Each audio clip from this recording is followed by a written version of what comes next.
عاجل وردنا الآن عن حادث راح ضحيته 6 قتلى و9 جرحى إثر اصطدام بين شاحنة وسيارة نقل جماعي بالجلفة، حيث تسبب حادث مرور وقع في الصباح الباكر من اليوم الجمعة في وفاة 6 أشخاص وإصابة 9 آخرين بجروح متفاوتة في ولاية الجلفة.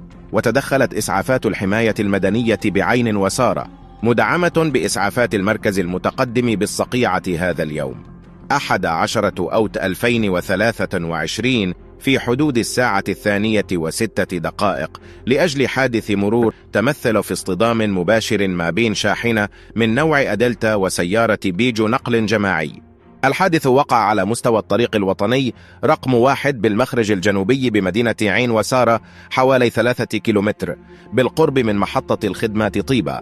كما خلف الحادث وفاة 6 ضحايا تتراوح أعمارهم ما بين 4 سنوات و50 سنة، وإصابة 9 أشخاص تتراوح أعمارهم بين 5 سنوات و49 سنة لهم إصابات مختلفة، أين تم تقديم الإسعافات اللازمة لهم وتحويلهم إلى مستشفى عين وسارة، فيما تم تحويل الضحايا المتوفيين إلى مصلحة حفظ الجثث بذات المستشفى.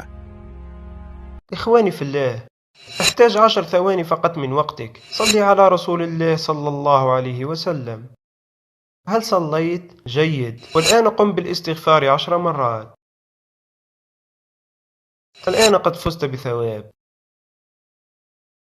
لا تنسى الإعجاب بالفيديو والاشتراك بالقناة تشجيعا لنا لنستمر بتقديم المزيد إن شاء الله. إخواني في الله، أحتاج 10 ثواني فقط من وقتك. صلي على رسول الله صلى الله عليه وسلم.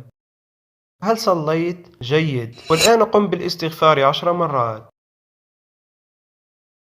الآن قد فزت بثواب.